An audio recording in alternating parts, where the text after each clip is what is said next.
কি হয়েছে ঘটনাটা? হঠাৎ করে আগুন ধানের পাড়ার উপরে আর ঘরের ভিতরে বাস্তব যে ঘরটা, ওই ঘরটার মাঝে হঠাৎ করে আগুন। এই বাস্তব ঘরের মাঝে কাগজপত্র টিকা ধরে কাপড় চোপড় তারা পরনের যা আছে সব সর্বশেষ, এবং প্রায় 15 লক্ষ টাকার মতো ক্ষতি হয়েছে।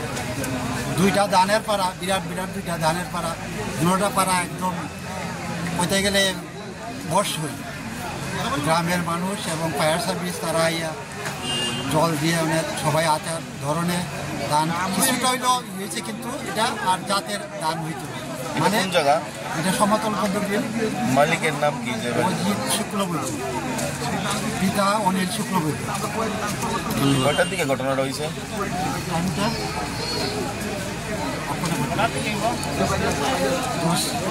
10টা 10:10 এরকম, 10:10 এরকম। এমনি কোনো মানুষের ক্ষয়ক্ষতি হয়েছে না? মানুষের কোনো ক্ষয়ক্ষতি হয়েছে না, রক্ষা হয়েছে।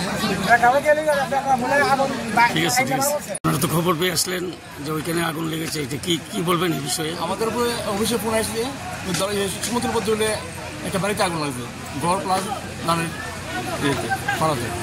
আমরা দেখলাম একটা ঘর সম্পূর্ণ ধ্বংস হয়ে গেছে আগুনে, প্লাস এর পাঁচখানি কেটে ধান আছিল, ধানটা পড়ছে। আমরা এসে যথাসম্ভব আমরা নিবাইছি এবং প্রচণ্ড ক্ষতি হয়েছে ধানের, প্রায় 15 লক্ষ টাকা ক্ষতি হয়েছে। ক্যাশ আসছিল 2 লাখ টাকা এবং ঘরের সমস্ত ডকুমেন্ট আছিল, কাগজপত্র স্বর্ণালঙ্কর করা আছিল। আমরা পরবর্তী টাকা দিয়েছি, এসে আমরা আপনার চেষ্টা করে আগুন নেমেছি। সব মিলিয়ে প্রায় ক্ষতিগ্রস্ত হয়েছে 15 লক্ষ টাকা। মালিকের তো 15 লক্ষ টাকা ক্ষতি হয়েছে, প্লাস ডকুমেন্ট আছে, কাগজপত্র সব আছে।